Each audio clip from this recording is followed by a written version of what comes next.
Good evening, everyone. Before we get started, I would like to introduce Mark. Can you hear me? Can you hear me now? Okay, Mark McAdow from Willowview United Methodist Church to lead us in an invocation. Thank you. You would please join me for prayer. Gracious Heavenly Father, thank you for your presence with us here tonight. We rejoice in this sacred season of giving and receiving. We give because you first gave to us, sending your Son to earth that very first Christmas day. You so loved the world that you gave the greatest gift our world has ever received, Jesus Christ. We celebrate his birth into our world and the opportunity for him to be born into our hearts as well. Thank you for these school board members you have called to lead us at this time. Thanks for their time, energy, and resourcefulness. Bless them as they seek to bless others. As you know, we've experienced some challenging weeks recently and look to you tonight to give us knowledge and wisdom beyond ourselves. Your word reminds us that your ways are higher and your thoughts are wiser than our own. We seek your heart and your mind for the decisions before us tonight. May each of us offer and experience peace on earth and goodwill to man. As the beloved Christmas carol proclaims, peace on earth and mercy mild, God and sinners reconciled. May we receive your forgiveness and offer it freely to others this Christmas season. For when we forgive, we truly begin to live and love one another. In Jesus' name I pray. Amen. Thank you, Mark. Appreciate you coming. With that, we will call the meeting to order with all board members present, excluding Colin Abernathy at the moment, who will be here. He's just running behind. I will now turn it over to Mrs. Fitzgerald for our first presentation, an elementary spotlight leader from Glenwood Elementary. Yes, and I am going to ask Mrs. Pulis from Glenwood Elementary School to introduce our student pledge leader.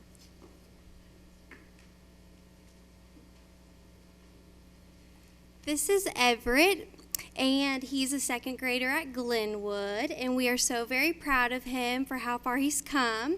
And my favorite thing about Everett is how excited he is to come to school every day, especially when it's a Glenwood day for me.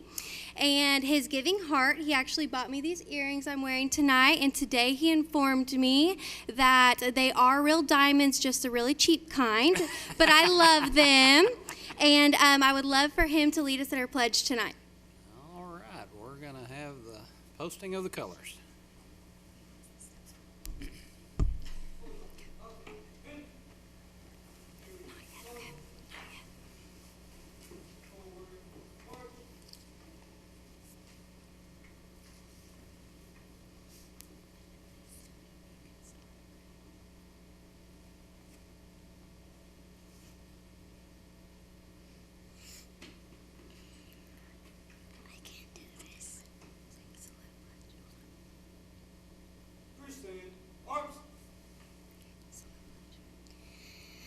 I salute pledge. I pledge allegiance to the flag of the United States of America and to the republic for which it stands, one nation, under God, indivisible, with liberty and justice for all.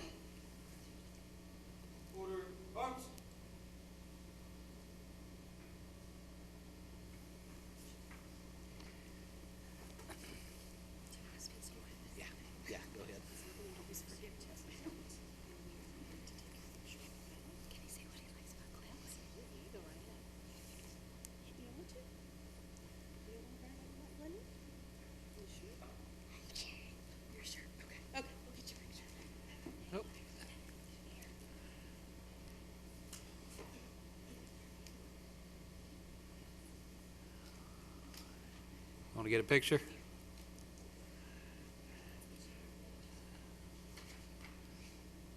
All right, there we go. Hang on.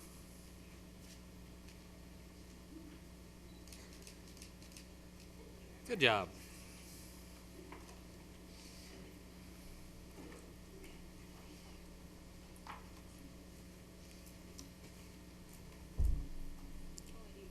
Okay. We have a number of recognitions this evening because we have several student groups who have had a very successful semester, both on their fields of play and also in the classroom. We're going to start with the Enid High School Pacer volleyball team who recently won an Academic Achievement Award. And to tell us about that award and their season, I'd like to introduce Coach Robinson.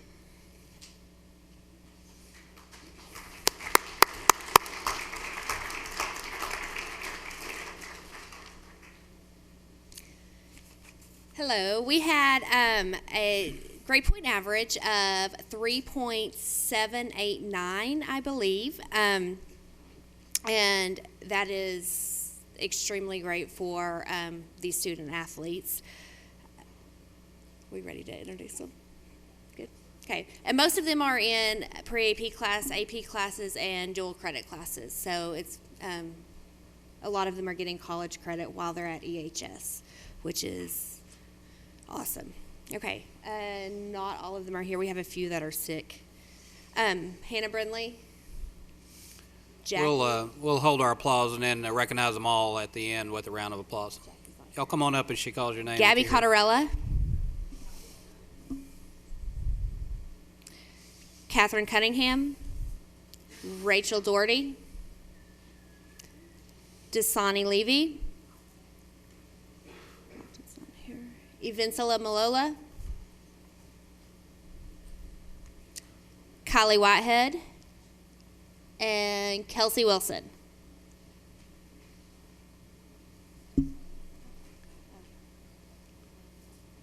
And we have Coach Mansfield, Coach Clemmy, and Coach Gerber. All right, let's give this group a round of applause, please.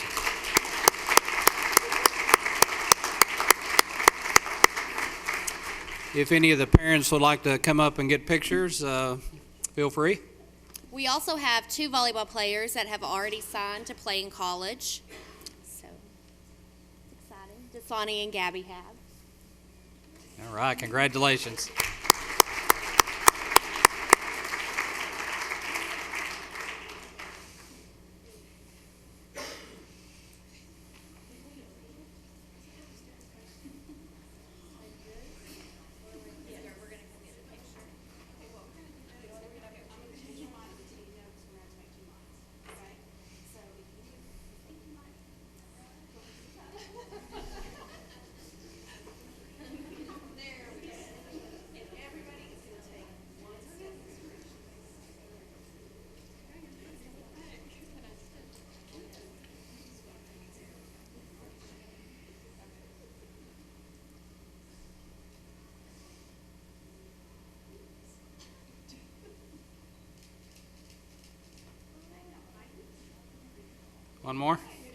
One more, Chris. You good? Congratulations, ladies. I'm very proud of you.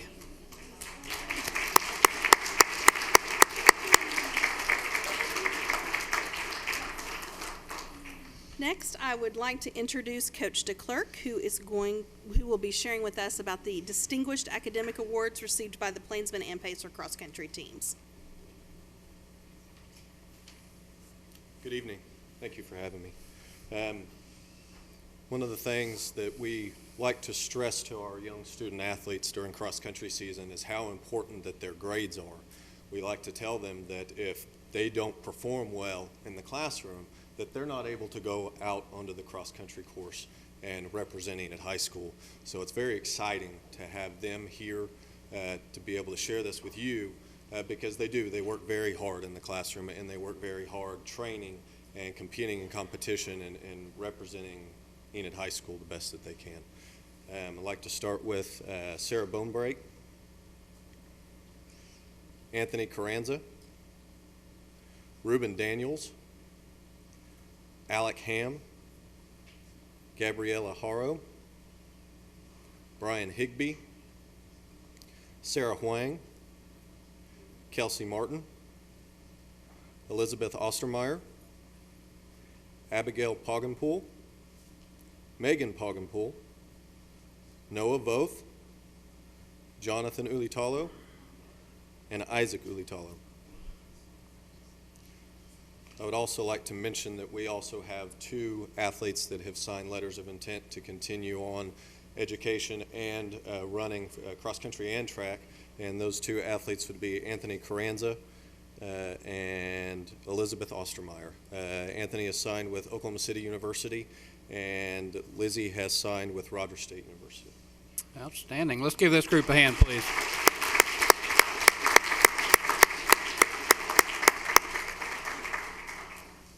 All right, anybody would like to get pictures, come on down.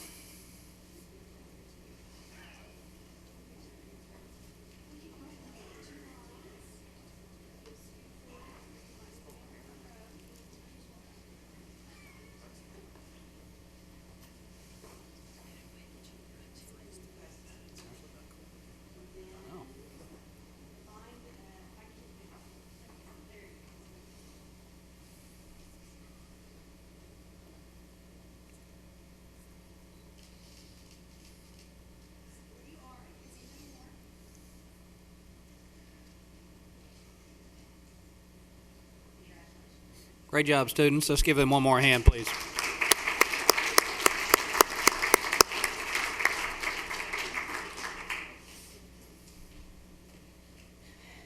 Next, we would like to recognize the Enid High School Pom Squad that had an absolutely stellar weekend at state competition, and they brought back a lot of great news. And to tell us about it, I'd like to introduce Coach Leela Brown. Hello. Yes, we had an awesome weekend. Lots and lots of awards that I'm very, very proud of the girls for. First of all, we placed 3rd in our category, in our team category that we participated in this year. We participated in the POM category, which is something new for the girls, but they really stepped up and really, really worked hard and dedicated themselves to practice, and we came home with the 3rd place trophy, which is awesome because we were up against a bunch of different teams that have been in this category for years and years and years and years. So I was so happy and so pleased with them for this accomplishment. It's really, really a big achievement.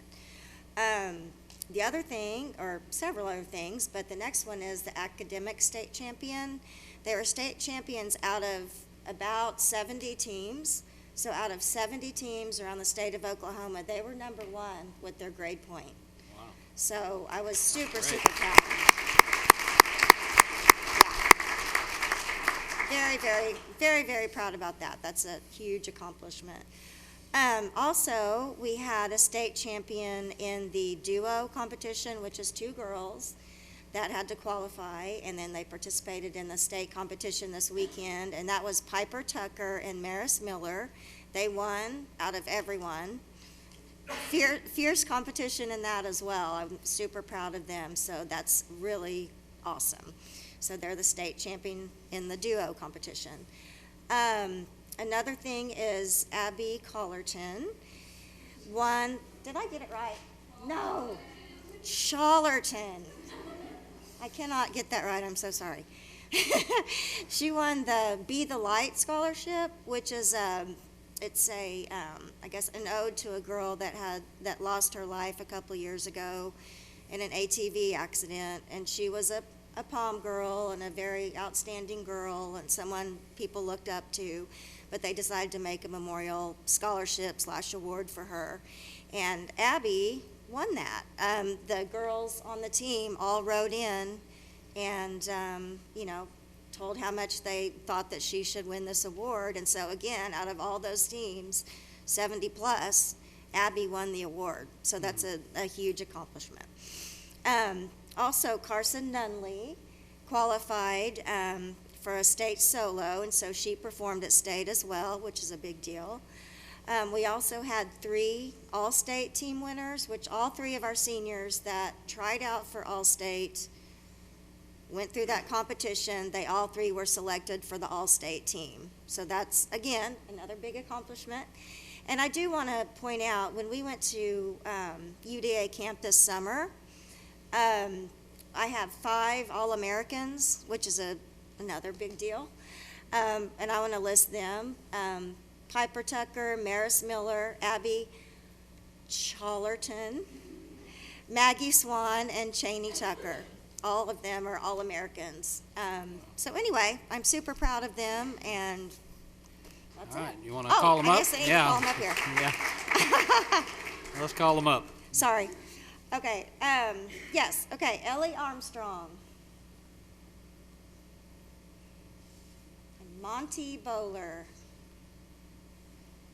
Paige Broyles. Abby Challerton. Abigail Culbertson. Gabby Harrow. Ava Jackson. Lindsay Lewis. Margot Miller. Maris Miller. Carson Nunley. Libby Owen. Maggie Swan. Cheney Tucker. And Piper Tucker. And also our middle school coach, Coach Abigail. I cannot pronounce her last name, but she's going to come up here. Abigail N is what I like to call her. So, yay, Abigail. Let's give these girls a hand, please.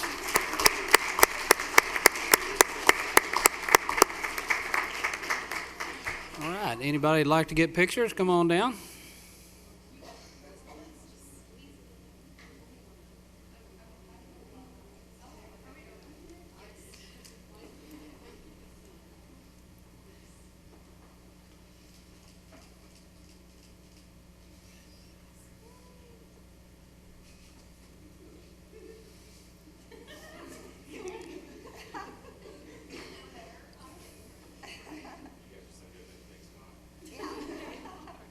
Good job, ladies. Very proud of you. Good job.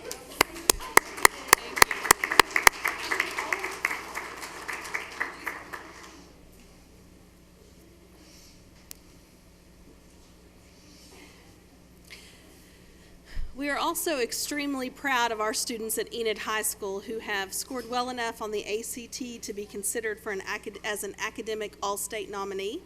And to tell us about those nominations, I'd like to introduce Principal Dudley Darrow. Good evening, everyone. This is always a fun recognition for me. These students have truly gone above and beyond academically at Enid High School. To be nominated for Academic All-State, they have to score a 30 or higher on the ACT. So just being able to be nominated is quite a distinguishment at the high school, and it's definitely an honor across the state of Oklahoma. And scoring a 30 on the ACT is not a coincidence or a lucky Saturday. This takes a lot of work, and it takes years of hard work from elementary to middle school, all the way up to the high school. And these guys, these young men and women have truly dedicated themselves. I'd also like to add that getting this group together is a difficult task as well. Very active in band and choir orchestra, NOC classes, archery classes, Palm, athletics. So they're very, very active at Enid High School. Very, very proud of them as well for that. Again, I'm personally proud of their academic accomplishments, but I am more proud of the young men and women that they have become in the last several years at Enid High School. So I'd like to go ahead and announce them one by one. I think we've got everybody but one, I believe. Devin Crawford, Diego Delatorre, Nicole Dirks, Landon Geitzenauer, Arthur James. Going too fast. That's Landon. There's Arthur. Bryce, or excuse me, Kyle Judy, Bruce Lamoureux, Kylie Landrigan. That's it. Close. All right. Thought I did. Josh Nelson. I believe Jessica Ruckel is absent tonight. And last, definitely not least, pulling double duty, Piper Tucker. Outstanding.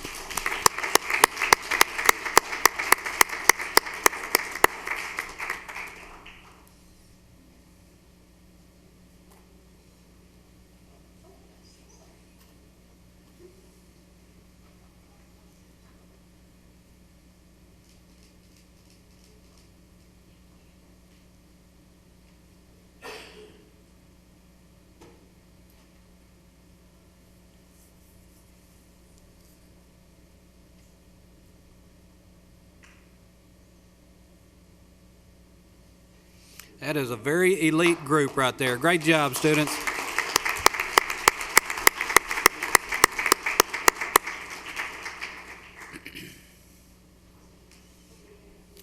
And for our final recognition this evening, we would like to recognize an outstanding community partner, a partner that has done many things for the school district over the years.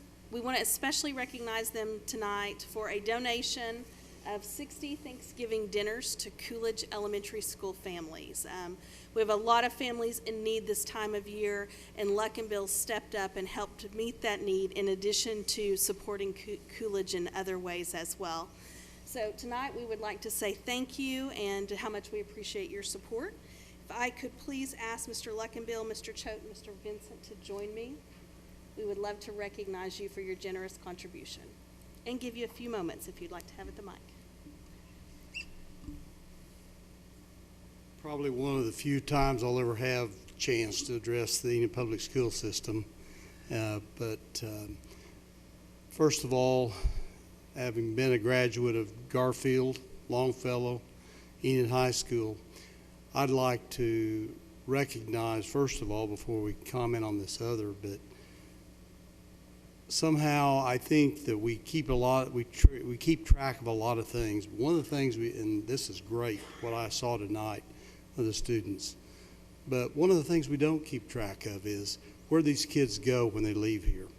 And let me tell you, it was the Enid High or Enid Public School System teachers that spurred me on, all the way from grade school at Garfield through Ms. Nelson. I could go on and on with the teachers and how they inspired me. And it wasn't just me. I have to say there were a number of other students, Roger Williamson, Keith Doty, people who went on to get their higher degrees, to get their PhDs, to teach in universities. We don't keep track of those things, but I can tell you there are a lot of them out there who have gone to the higher education institutions. And yes, I taught 4 years in a college university and was a professor. I count that as a real privilege, but the bigger privilege was I chose to come back to Enid, Oklahoma and be in business with my own father. And that was something I don't regret at all. And so consequently, 2 of my children have had the opportunity to graduate from Enid High School also. And some of the recognitions that I say was that I was on the first Enid tennis team. My daughter was on the first Enid High 5-on-5 basketball team. And Thad, one of my sons, was on the first Enid soccer team. And those are things that you just don't forget. And so you guys are doing a great job here in Enid. And although sometimes things get a little tough, don't let it bother you. Things tough everywhere. So thank you for this. But more than that, I want to recognize Tim Choate and a number of our other people. J.C. Vinson, who's a former Enid school teacher, has been vice president for how many years now? Many. Several. And I'd like to just recognize him as one day he says, well, Dennis, I'm going to go out to Moreland. I said, no, you're not. You're going to go to work for me. And at that point, he became vice president of our company, and I appreciate that. You gave me a vice president from your school system.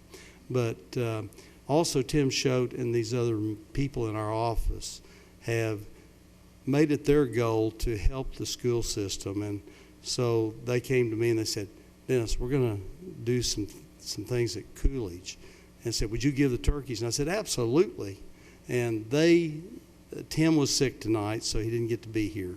But they've done it for a number of years now, taking these gifts. And I think there's a lot of other gifts that are being given by other businesses, and they ought to be recognized too. But thank you for what you all do. And as a former graduate of that East Side, there's a lot of people. The Keith Doty I talked about, his mother was a waitress. And he went to MIT, got his PhD, wrote a book, which is basically the basis of our computer systems as we know for desktops. Was a professor at the University of Florida, retired from there. We have a lot of people from Enid High. We just don't know who they are. A lot of military people who have gone and done such great things. So we don't know what all we've done, but you guys are doing a great job, and I want to thank you for it. Thank you for your generosity. We appreciate it.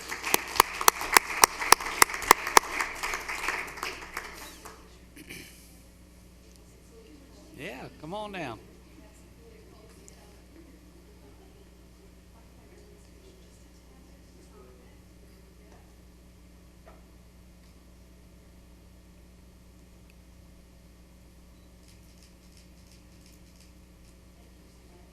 We really appreciate the help. Thank you very much.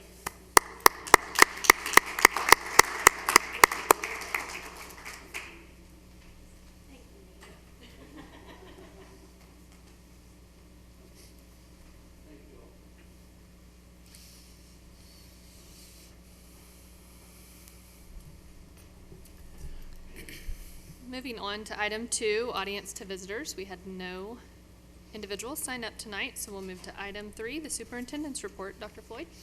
All righty. First up, we have the Strategic Planning Committee report up this month with the Assessment and Accountability Committee, and that is headed up by Polly Maxwell, Jennifer Patterson, and Sherry Hendry.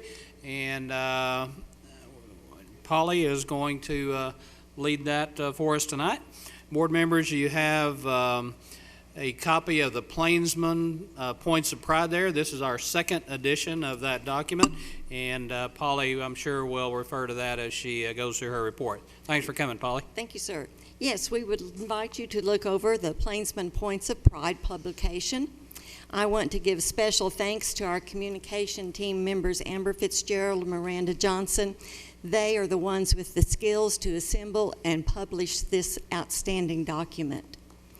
This document shows our accountability for student success for children from preschool through high school.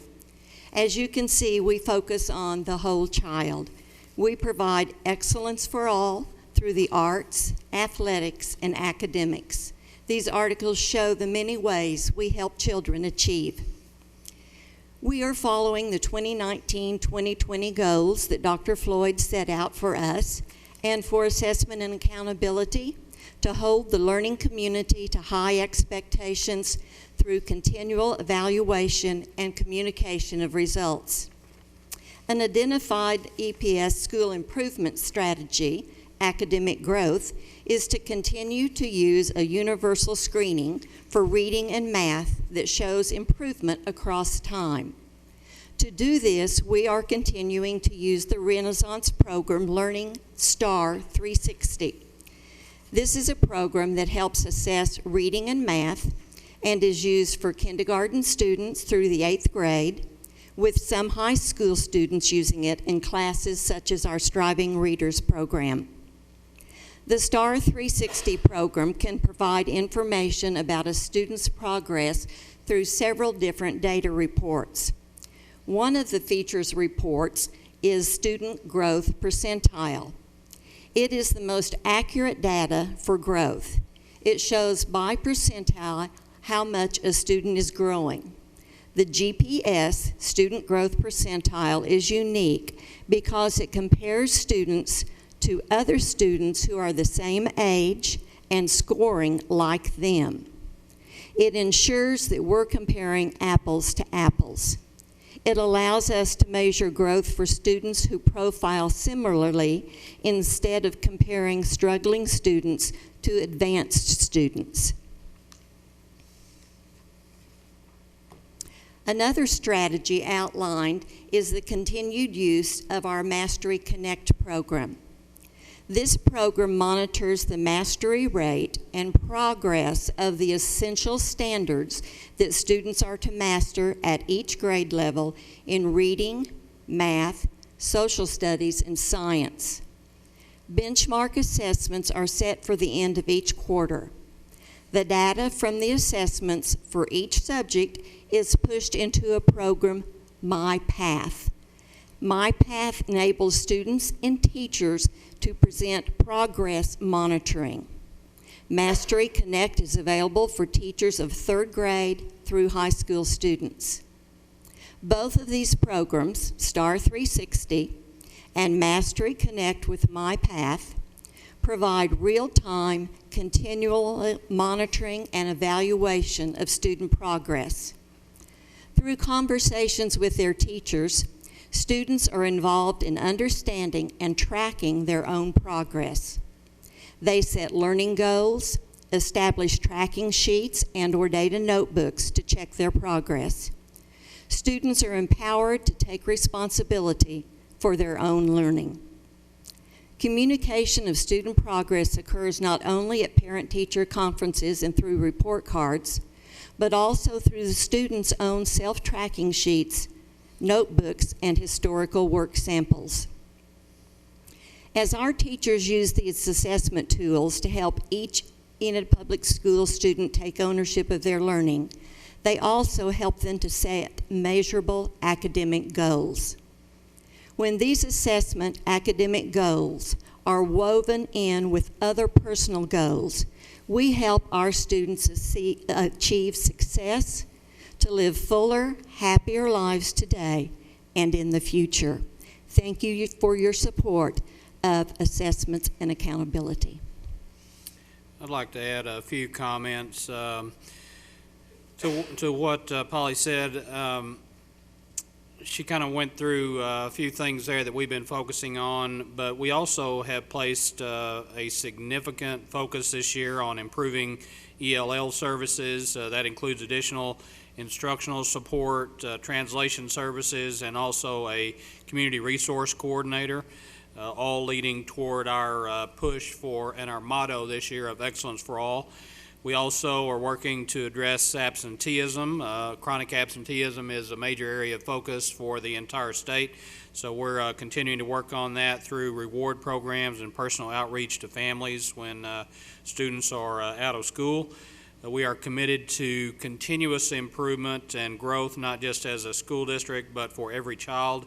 We believe that test scores are one indicator, but not the only indicator or the most important indicator of student success. There is so much more to the school experience, as we all know.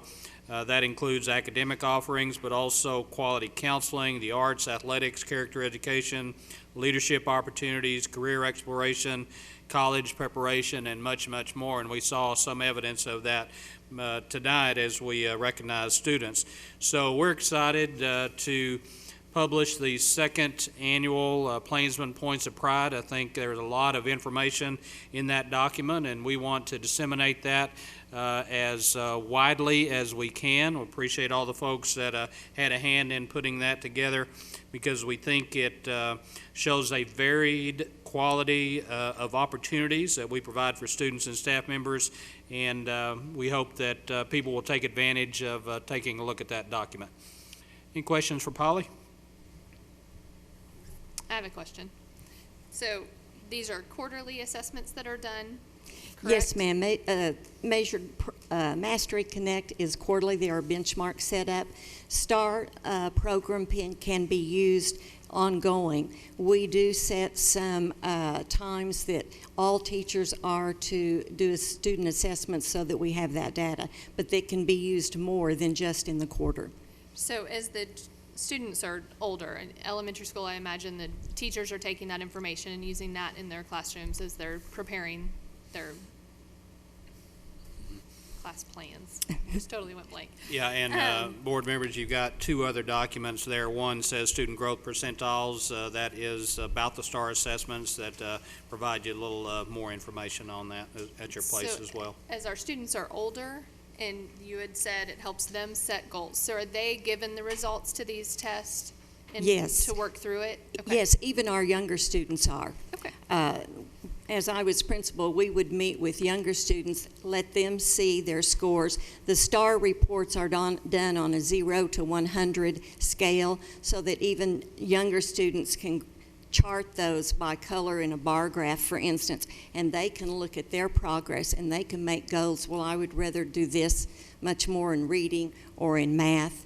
So the teachers also get to print out a report of what individual skills those students need to work on.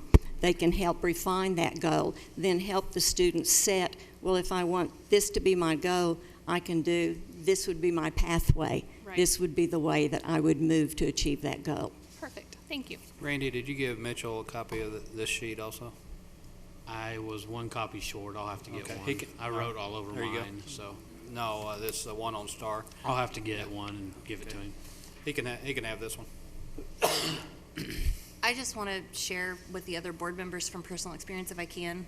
I'm not as familiar with Mastery Connect, but with the STAR assessments, for children that are more advanced, a lot of times they don't always get pushed.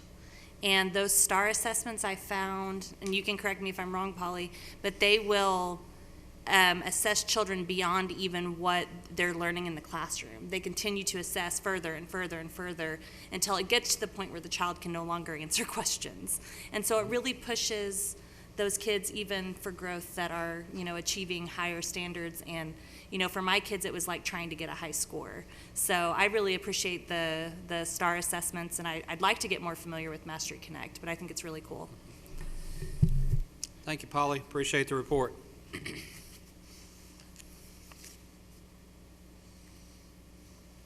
All right, next up, we got our construction report, and Michael's here to to run through that with us. Getting down to the final few projects. Yeah, we've got a lot of great progress happening right now through the district. Everything's kind of moving pretty nice. Adams, we talked last time about the brick and the exterior getting complete, so now some of the interior stuff is getting complete. This happens to be the tile work that's going on in some of the restrooms. That actually is complete. Drywall and painting, that's moving along pretty nicely. This is a messy picture, but it shows a lot of work's being done over there. This is some of the millwork. You can see a little of the ceiling that's started over there. So we're moving a lot of stuff. It's kind of moving we always talk about trying to stack some of these things to where they go through the building one over the top of the next, and this kind of shows that they're doing a pretty nice job over there to speed up the construction. So that's all moving really pretty nicely. It's kind of a little quiet little project over there. It's just moved along very positively and on schedule there. So that's been pretty nice. This is McKinley. The drywall had started inside, and that's continuing. This shows the concrete steps and ramps on the outside that would have been poured if it wasn't so cold. We'd been complete with that. This is Emerson. The electrical roofing has it's just been completed, and some of the drywall has started in this project. This is Longfellow. This is kind of a little bit more of the fun stuff that's happening over there. This is the furniture that went into the secretary's office, into the main lobby there. It's another one of those things that keeps popping up over there. It looks really pretty nice. They've started using that front door now.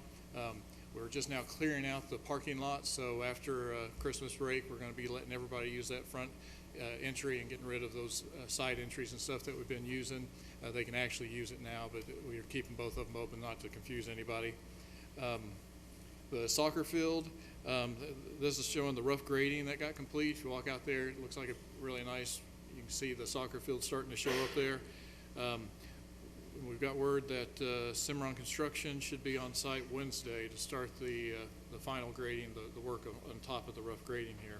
So cross our fingers, hope that all works out. That should be pretty nice. Well, I was hoping to hear a cheer for this one. Yay! Yeah. Much brighter. That's right. This is the east side of Lincoln. We got a couple comments about this from the students that show up there late, and of course right now you kind of get to work late or get to work in the dark and leave in the dark. So this is a perfect time for this. It's all lit up over there real nice and bright, so all the students that come there later really have talked real positively about it. Tommy, our principal over there, said he got there bright and early one morning and it was bright and he couldn't believe it when he saw it. So very positive things happening over there. It's on the temporary power right now. We'll have to get our time clock and stuff set up so it'll go on and off at the right time. But a big positive change over there. We'll add it to the safety and improve the neighborhood a lot there, I think. Now to go to the high school. The parking lot, that's moving along.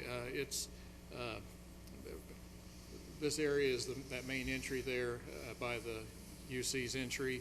That just got completed. We'll be striping it over the Christmas break and numbering it, so we'll allow all the students, be trying to encourage the students to come back on campus and just park on campus instead of being out in the neighborhoods. We'll be moving some of the construction traffic, some of those vehicles and stuff out of the way of the students there as those different trades reduce down as we're finishing the project. Another good lighting project. I've had to pick my kid up there a couple times in the dark, and now with the lights here, it makes this really nice and safe over there. Same thing here. We're working on getting the lighting control system for the building up and running where we'll be able to turn them on and off. So they're kind of running for a lot right now. One thing I did was I took snuck some students in the other day to show them some of the interior spaces. It was not to get them in trouble, but orchestra guys are really smart. I walked them into the orchestra room, and one of them was saying, "Oh, I've got a tear in my eye," and one of the other ones was saying, "No, she really did." So I'll believe that. The other part, they finally walked. I said, "Well, let me show you one more thing." We walked into the gym, and that's when one of the guys said, "Oh, I really do have a tear in my eye." Yeah, that's impressive. This is where we are right now in the gym. We're getting all the pull-out bleachers there in the lower part and the fixed seating up at the top. This is starting to be very impressive as you walk into this space. Several people just commented about they can't believe it. This is what we're getting. It's that, something really pretty special. So I think those orchestra kids are pretty smart if they're. We're also working on a lot of the interior finishes. We've got a millwork, flooring, as you can see in this. This is one of our concession stands. This is the larger concession stand. A lot of those finishes are going in. So moving a lot of things in. The black box theater platforms are in. We've moved some kitchen equipment, or the concession stand equipment in, different shipments. Tomorrow is going to be a very hectic day. Jessica Nelson with my office is going to be over that whole day with trying to direct traffic to get everybody to come in the right way and everything, because a lot of stuff's happening over there. So I think I got the ASC parking. It was actually open to where you could park tonight, but they didn't fully clean it, so we didn't open that up or advertise that. But next time you're going to be in here, they're going to try to stripe that and do the same thing over there to clean that all up. So next board meeting we'll be probably asking people to be parking over there, because that'll be ready to park on. So. Yeah, and so since we now have that parking lot just about finished, is it striped or not yet? It's not striped yet. They're going to get the sod in there and then stripe it over the Christmas break there. Yep. So next, as he said, next board meeting it'll be ready to roll. And so for the meetings that we have here in this building, we would prefer, and the city would prefer, that people park on that parking lot and then walk in here that way, rather than parking on the grass across the street, because it's the city's intent to try to have some green space there, and that is the city's property right across the street from our office as well as the SSC office. So they'd like to get a little green grass going there if we can encourage people to park on our parking lot now. Yeah. Questions for Michael? What?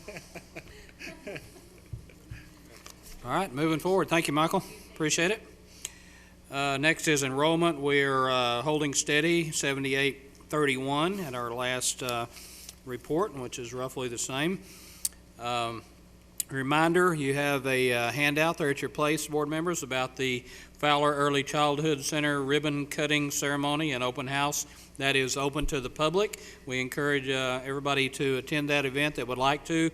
That'll be this Thursday, the 19th, 4:30 to 6 roughly. We'll start at 4:30, let people mill around a little bit, and then about 4:45 or 5, somewhere in that neighborhood, we'll start the ceremony inside, because it might be a little bit chilly, and then we might still undecided depending on the weather, but we'll either do the ribbon cutting inside where we do the ceremony, or we'll step outside where we can get a picture of the sign and everything to do the actual ribbon cutting. But very nice honor for Miss Fowler, and well-deserved that she should have a building named after her, and we're looking forward to the grand opening this week at 4:30 to 6 out there at Fowler. Do you have a speech prepared yet, or you're still working on yours? Still working on it. Okay, all right. Well, we'll let you talk as long as you like, Miss Feller. All right. If you didn't know, we've got Christmas break coming up, so y'all might want to write that down if you were unaware. But kids will be off 23rd through January the 3rd, December 23rd through January the 3rd, and then when we come back on Friday, January the 3rd, the employees will have a half-a-day professional development and a half-a-day work day on that Friday, January 3rd, and then the kids come back on Monday, January the 6th, first day back for students. Congratulations to Amanda, Office 7, and Frank Nelson, Office number 3. Appreciate Amanda's willingness to serve again. And then Chris will be with us, I guess next month will be your last meeting with us. And then we will swear in, or re-swear in, Amanda for Office 7, and then Frank Nelson, both unopposed, so we won't have an election. Frank Nelson will be filling Chris's spot in Office 3, and we will swear both of them in at the February board meeting. And Tori and Willa Joe and I will get with Frank and do a little orientation training. Thanks for volunteering, Willa Joe. I appreciate that. Not your first rodeo, I know, so we appreciate you. Thank you for letting me know I volunteered. Yeah. Appreciate that, and I'll let y'all know when I can get with him, and we'll set up a time to do a little orientation for Frank. So, appreciate Amanda and Frank's willingness to serve. And let's see here. I did want to say also congratulations to one of our high school students who, again, I think this is maybe our third year to have an EHS student on the State Superintendent Student Advisory Council, and that is Landon Geitzenauer, and so congratulations to Landon. I know he will represent us well.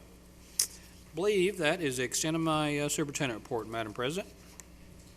Thank you very much. That takes us into item 4, regular business. We can take item 4, 1 through 6, correct? Item 4A, 1 through 6. Move we approve. Motion by Matt. Second. And a second by Amanda. Is there any discussion? All those in favor say aye. Aye. Any opposed say nay. And the motion carries. Taking us to item 4B, discussion and possible action to approve the district financial report for November 2019. Dr. Robinson? Well, there's nothing really new to talk about in the finances. There is state reporting is out on the finances that I do think we need to mention, kind of came out today to us, and it's been trickling down, is that revenue collections, they are above prior year, but they are on the decrease as we go throughout the year. So this year's collections were less than 1% above prior year last year. And so I think that's something we just need to keep an eye on it. I'm not too worried about it. There are some other collections that are well above, one of those being income tax, but the two that are kind of faltering right now are sales tax and gross production. However, the good news is oil is ticking up there close to $60 a barrel, which is good for gross production overall, because I believe the estimate was made at about $56 a barrel. So the higher it goes, it's more likely to recover over this fiscal year. But again, we're in good standing. We have a good solid fund balance that if there was a shortfall to come up, we could sustain through that pretty easily with not too much worry on it for this fiscal year. A couple of things to mention regarding finance. We did wrap up our turf project today. Final payment was submitted on that. We had our walk through at the football field right in the middle of the snow, so it was really good. But everything looks really good out there. Another thing is ad valorem taxes will begin trickling in December, so just a reminder, get out there, pay your property taxes, help out Enid Public Schools. And then finally, we already talked about oil, so that's my finance report for the month of December. Short and sweet. Thank you. I will entertain a motion to approve item 4B. So moved.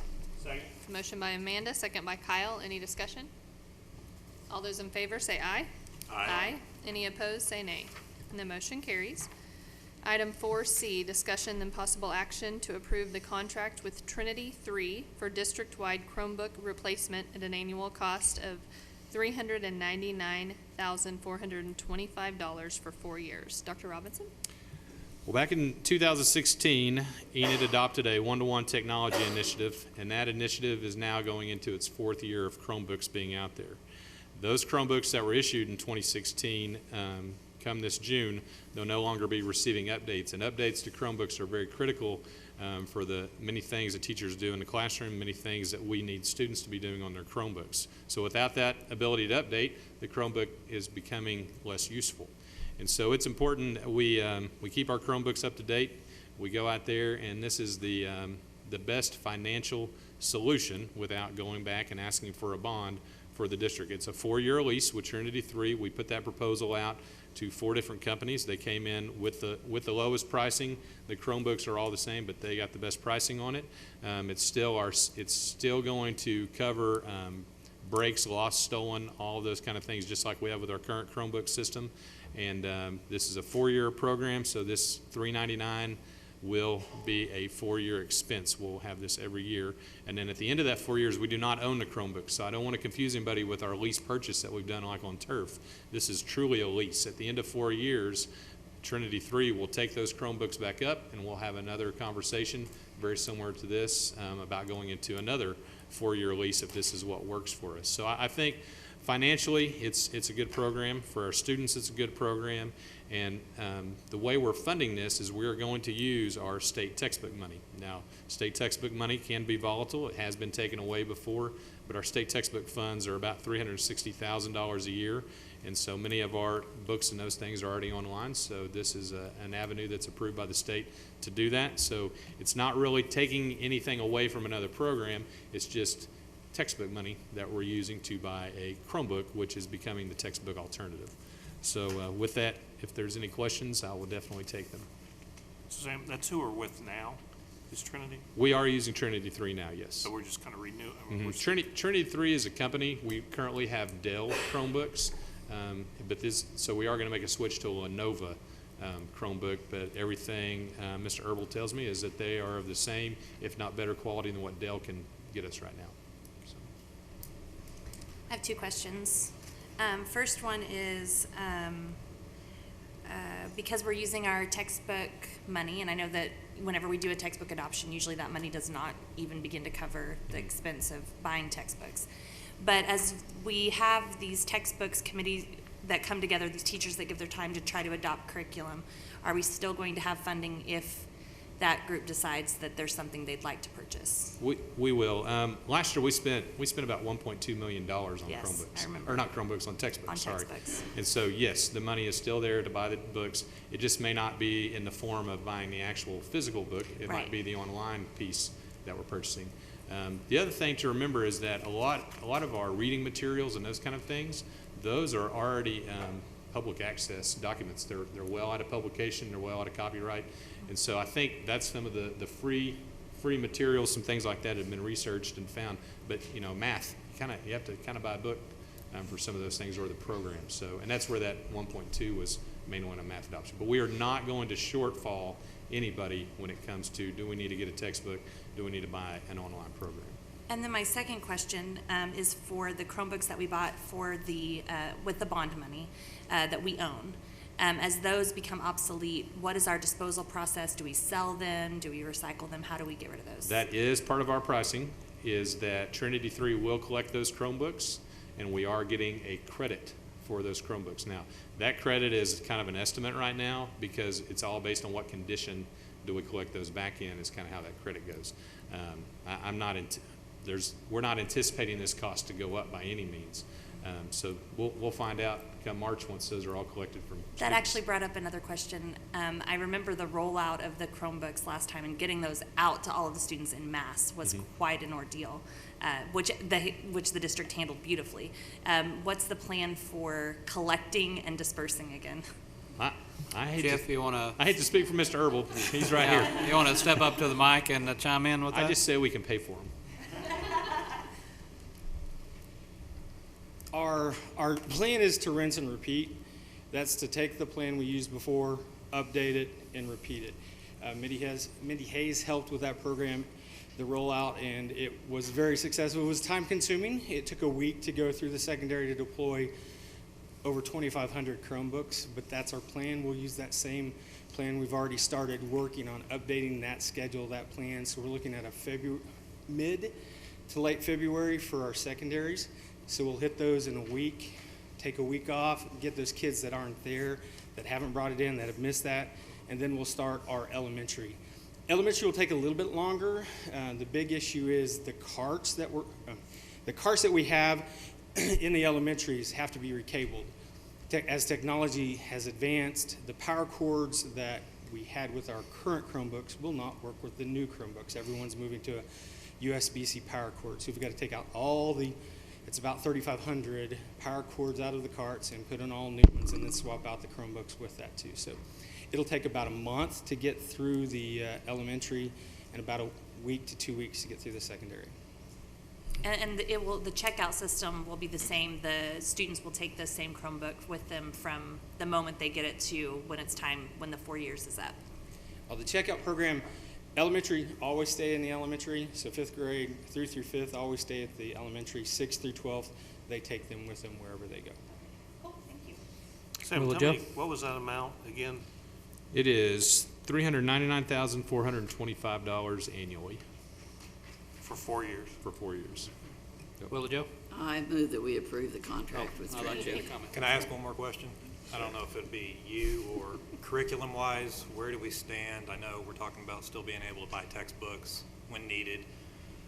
At one point, I know digital was more expensive than hardback. Where are we looking? What are we thinking when it comes to that? So as Amanda mentioned, we have a textbook committee. And so basically what we do is we look at the current materials up for adoption, and we determine whether those are appropriate, whether they align to standards. And then we'll also look at the digital resources that accompany those publishers' books. But one of the things that we're also doing is looking at what Sam had mentioned, open educational resources. What are those things that we have out there already that we could be utilizing? For example, social studies is up for adoption next. And so obviously things change pretty quickly with current events and some of the political topics that are in those books. And so we're going to get the social studies department together, and we're going to look at what resources are out there. You know, one of the things that social studies teachers oftentimes lament about is the fact that maps change. They don't have access to things that are current. And so we're going to look at those open educational resources and things that are out there that possibly might be used in lieu of purchasing a textbook that, like for example now, 8 years old, a lot has changed in the political landscape and a lot of the topics have changed. And so we're going to kind of weigh the pros and cons and make sure that we have something that is accessible. And I think one of the things we have to think about oftentimes with our social studies department, that's a department that has a lot of mobility. You know, we have personnel that sometimes move out of those positions. And so we want to make sure we have something that teachers can readily access and students can readily access at home as well. With the free, I mean, maybe I'm showing stupidity here. How do we make sure that everybody is as close as we can across the board? Right, so we talked about Mastery Connect, and so we've identified the power standards, those standards that stand the test of time and students need to be college and career ready. And so what we've done is we've tied all of those resources to the standards in Mastery Connect. And so if it's standard 1.2, 5 themes of geography, then we accompany whatever that digital resource is to that assessment so that the teacher can readily access the material and content to be able to teach that topic, and then simultaneously be able to use that same platform to assess and test students. And so we're trying to make it easy where we're not having to have teachers, students, and parents go to 3 different places in order to locate resources, that it's kind of a one-stop shop, which is what we're trying to do with Mastery Connect. Okay, I have a motion by Willa Jo. Do I have a second? Second. Second by Amanda. Any further discussion? All those in favor say aye. Aye. Any opposed say nay. And the motion carries. Item 5, new business. We have any new business? No, ma'am. No new business tonight. So moving us into item 6, reports, items of information, board comments, and/or questions. Colonel Smith? Yes, I do have a comment. As we close the calendar year, I just wanted to thank the board members and the administrators and teachers for all the efforts that they pour in to educate our children. And if I could ask for a special thought and prayer to all the servicemen and women that cannot be home to share the holidays with their children, their family. So if I could ask that from you, I appreciate that, and thank you. Thank you, and you've got it. Item 6B, board comments and questions. Anyone? Nope. Okay. Moving into item 8, discussion then possible action to approve a proposed executive session. I missed 7. Sorry. Item 7, next regular board meeting, January 13th, 2020. Thank you, Dr. Floyd. 6 p.m. here in the Administrative Services Center boardroom, 500 South Independence, Enid, Oklahoma. Now we will go to item 8, discussion then possible action to approve a proposed executive session to discuss the employment of 1 or 2 campus police officers and those individuals and or positions listed on the attached Exhibit A pursuant to Oklahoma Statute 25, Section 307B1, possible purchase or appraisal of real property pursuant to Oklahoma Statute 25, Section 307B3, and pending or possible litigation pursuant to Oklahoma Statute 25, Section 307B1-4. I will entertain a motion. Motion by Amanda. Do I have a second? Second by Chris. Any discussion? All those in favor say aye. Aye. Any opposed say nay. And we will go to executive session. Good job, Chris.